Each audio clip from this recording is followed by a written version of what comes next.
First of all, I want to thank Rabbi Michael for contacting me, asking me to come and talk, because one of the things that I like about Rabbi Lerner is he's an inclusive person, and one of the things that our Abrahamic traditions suffer from is exclusivism.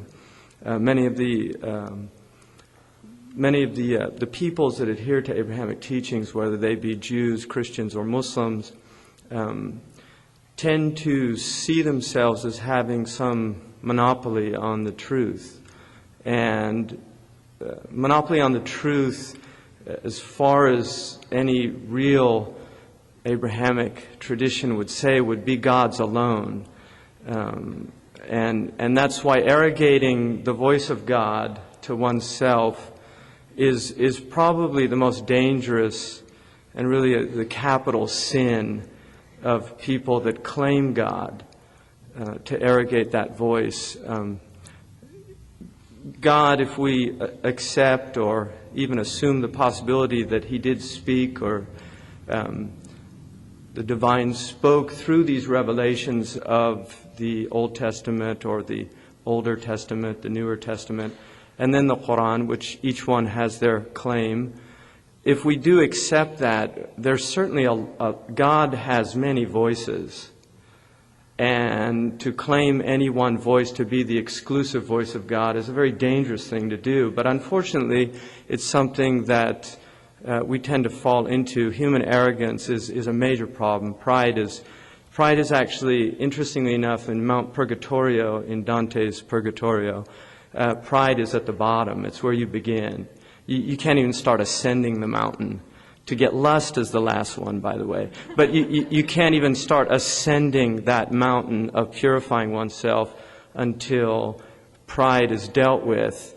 And religious tradition deals with pride greatly, but one of the major problems is that attempting to get close to God is something that necessitates humility, but at the same time, because so many people are very distant from their experience of the divine, it becomes very easy to start seeing yourself as somehow a cut above the rest when one's living a righteous life, or attempting to live a righteous life. When you see a lot of people out there who are living less than righteous lives, it becomes very easy to become arrogant about that, which is why that sin is just such a major focus in the Abrahamic traditions, the sin of pride. It's really the great sin. So just having said that, I honor Rabbi Lerner for doing that. And he asked me to talk about generosity in the Islamic tradition. And what intrigued me about that question of generosity, what is generosity? When you talk about generosity, we use words all the time, and we don't really think about what those words mean. Generosity in the Abrahamic tradition, certainly in the Islamic view, is one of the virtues. It's considered, in Arabic they say fada'il, one of the virtues. And fadl, which is the root word of the word for virtue, means to overflow, to pour out of, like the cup runneth over. Virtue is something that pours out of a virtuous heart.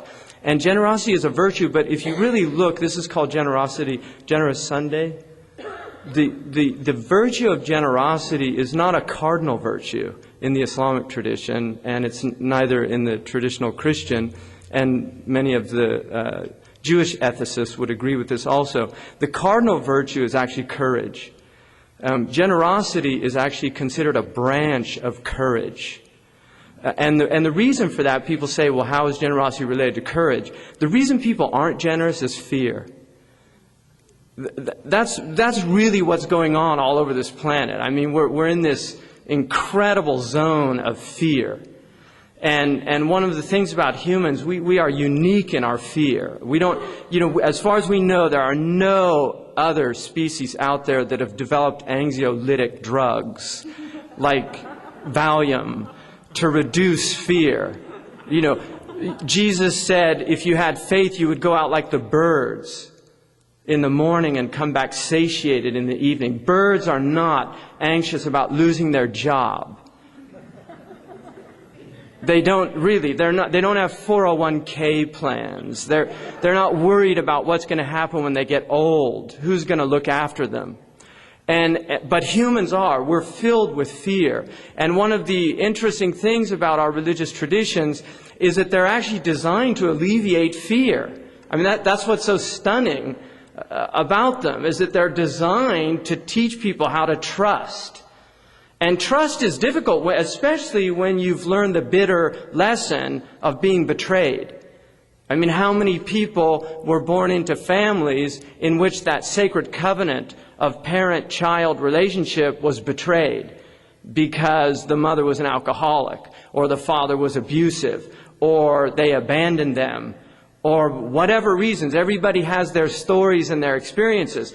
And that first, according to Erickson, in his tradition in developmental psychology, that first crisis is trust versus mistrust. When a child cries, we used to have people in this culture that taught people to ignore the cries of a baby. No culture has ever done that before. I mean, that was some idiot who had a PhD in psychology that thought, gee, just ignore the cry of a baby. But when babies cry, my wife can distinguish. I'll hear them crying and I'll start to panic. She said, no, it's okay. I know that cry. He's just upset because a toy got taken away or something. So she distinguishes between the cries of her children. She knows when it's a cry that she has to respond to immediately, and when it's a cry, she can go into her conflict resolution mode and go down and deal with. I mean, if we let mothers deal with all of these global problems, really they would be resolved because they're brilliant. They're doing conflict resolution every day. Every day. I see it every day. And what's it about? It's about sharing. It's about caring. It's about teaching them what's mine, what's not mine, boundaries, borders. Boundaries are really important in households. Just learning about boundaries and what's privacy and the need for people to have boundaries honored. And when we go and we take national boundaries that people take very seriously and we aggress upon them. Neighbors will get very upset if you take 1 inch off that property line. It's not going to affect his property, right? 1 little inch when you build your new fence. But I guarantee you, your neighbor's going to be really angry because you've done that. And that's why, like Robert Frost, although he didn't really intend this, said good fences make good neighbors. I mean, he was using that ironically because what that poem is really about is there's something in nature that doesn't love a fence. That fences are also problems because we build fences to keep others out. And sometimes fences should have at least doors, gates, where it's open. And if we respect them, at least that door is always open. So in the Islamic tradition, generosity is related to courage. And what's interesting is courage is a virtue that is predicated on being informed by 2 other virtues. And if those 2 virtues are not there, you can't be courageous. And those 2 virtues are justice and wisdom, prudence. And that's why a plan of generosity is actually a courageous plan, but it's also a just plan, and it's a prudent plan. So it really is something that if we think about it at a deeper level, we'll recognize this is the right thing to do. Prudence necessitates it. One of the traditions about the Prophet Muhammad, and I would really recommend, because he, I believe, is one of the most defamed people in the West. People, 1 billion point something, revere and love the Prophet Muhammad. He's worth learning about in the same way Buddha is worth learning about. I mean, when millions of people look to a figure as a source of guidance, it's just a wise thing to know something about those people.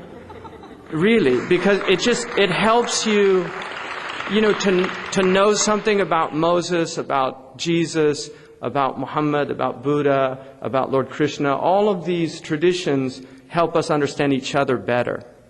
And one of the things that really is so striking about studying comparative religion, which was what my degree was in, is that the more you learn about these religions, I have found, the more you come to respect them.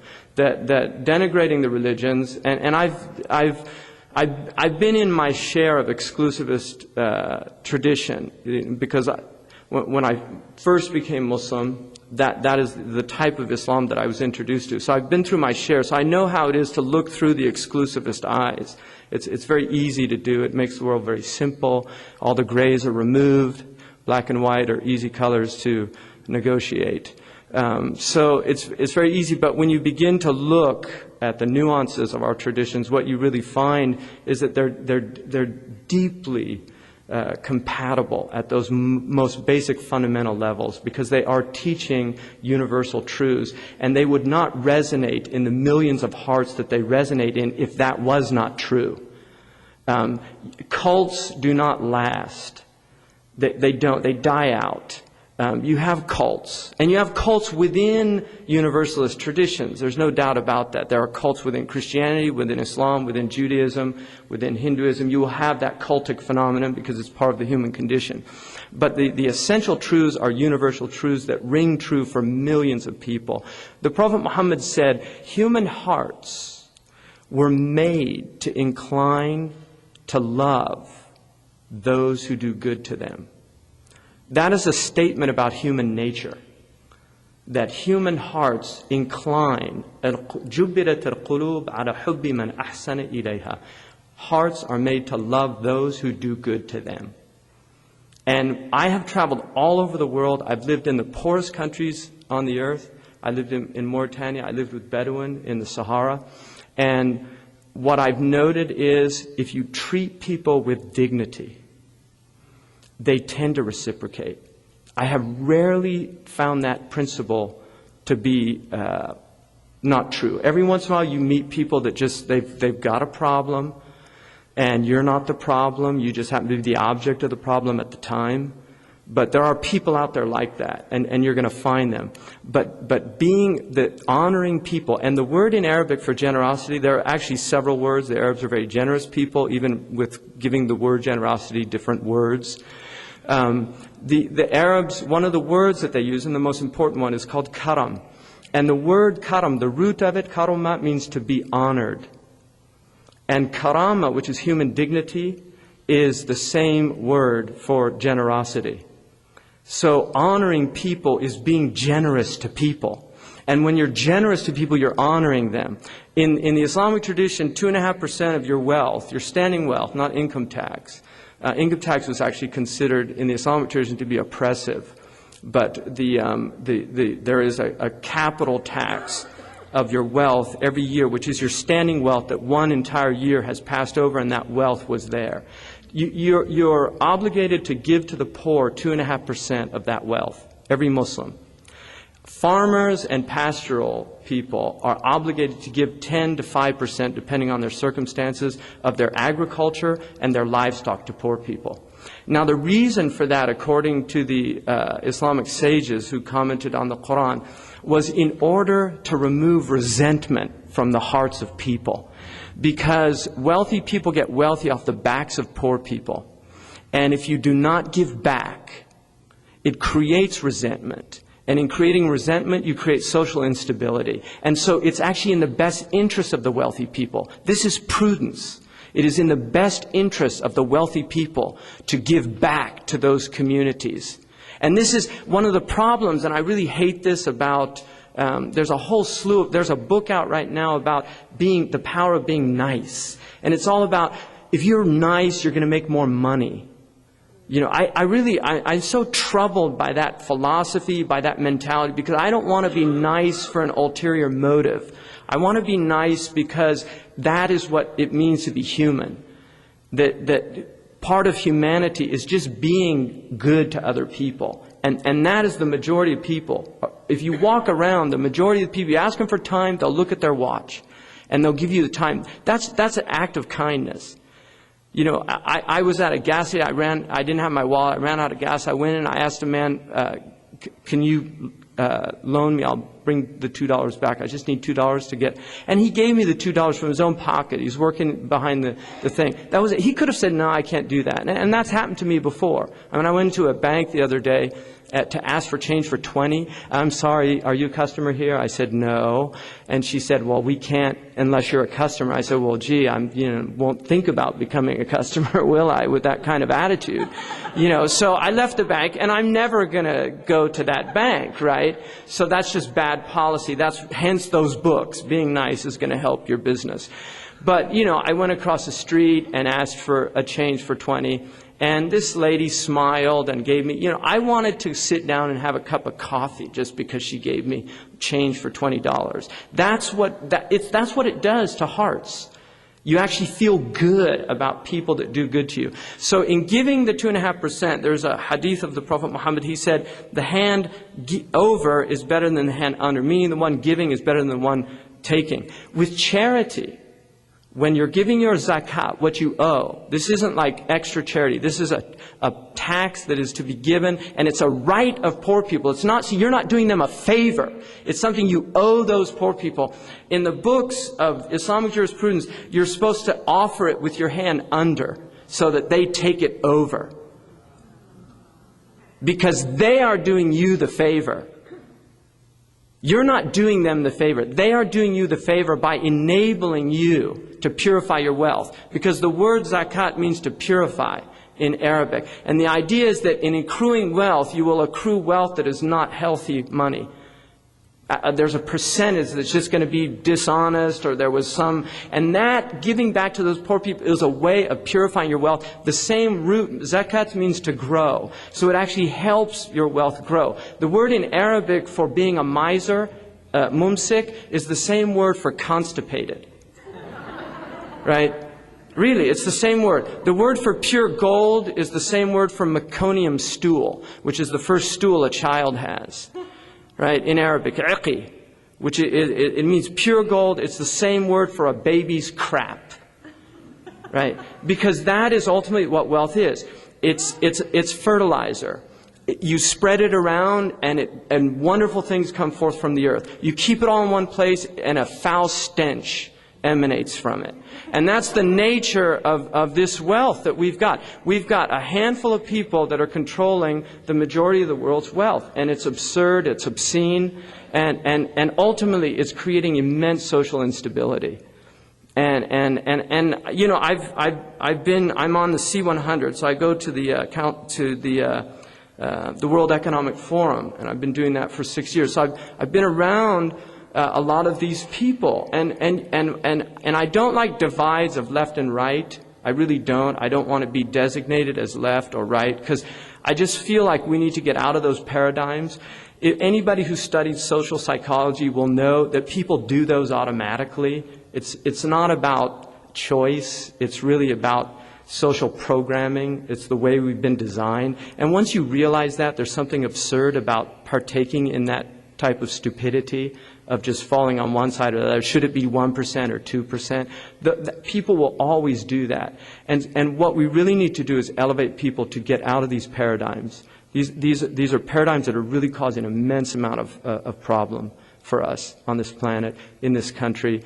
I'm very happy about this, because I think what Michael said about, to hell with realism, or realism, the word in Arabic for real is the same word for a name of God, al-haq.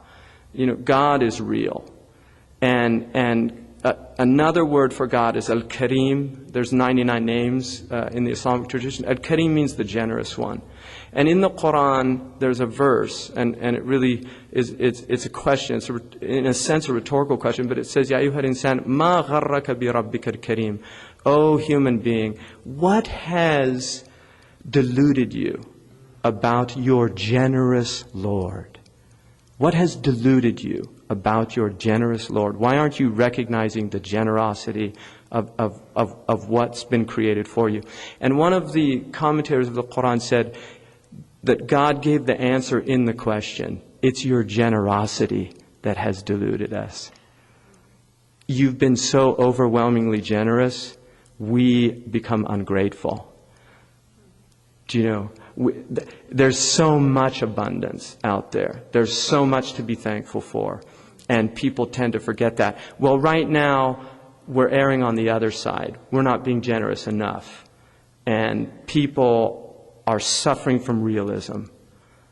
They're suffering from realism. And I think it's time for a little bit of the delusion of hope.